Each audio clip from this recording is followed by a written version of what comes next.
This is a prevalent ailment that might impact several plants. This condition is frequently associated with Colomerus vitis. The type of mite involved, the grape variety, and the surrounding circumstances can all affect the symptoms you see. The most prevalent symptoms occur in late spring when some parts of young leaves' top surface swell and turn into blister-like swellings, also known as erineum. The cavities underneath these swellings have a coating of short, fine hairs that range in color from white to reddish pink.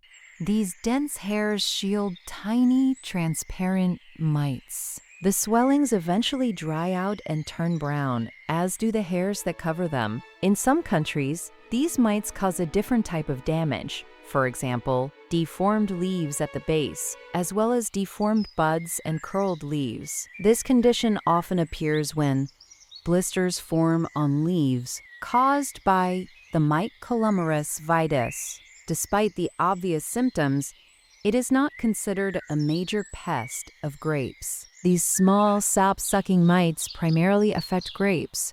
While feeding on the leaf epidermis, they inject hormone-like substances into the cells that alter leaf development, leading to the characteristic swelling. These blister-causing mites overwinter on grapevines, for example, hiding under bud scales.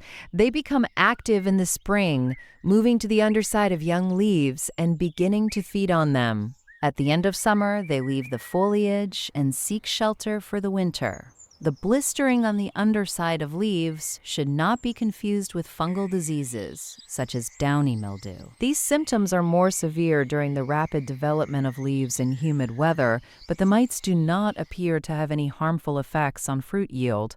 Some natural techniques that might be beneficial are: blister mites are consumed by the predatory mite Galindromus mystidentalis, which has been demonstrated to be successful in lowering their population. Neem oil and insecticidal soaps can also be utilized, however, they may also lower populations of beneficial insects. Moreover, treatments with powdered sulfur could be beneficial. Treatments like these may be employed as the issue worsens. Always think about combining biological therapy with prophylactic measures. Blister mites have been effectively combated using spirotetramet. Make sure there is enough foliage to absorb the ingredient, and give yourself 30 days between spraying.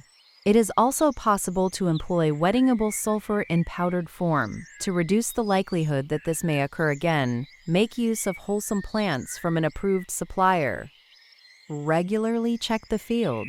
As long as the degree of damage is minimal, remove, gather, and destroy contaminated branches and plant pieces. Limit pesticide use to prevent damaging populations of beneficial insects.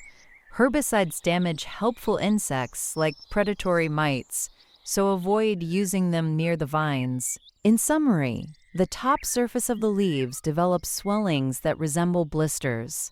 Beneath the swelling regions lies a layer of short, thin hairs that range in color from white to reddish pink. Without a magnifying lens, it is hard to see the tiny insects. For further advice on plant maintenance and health, subscribe,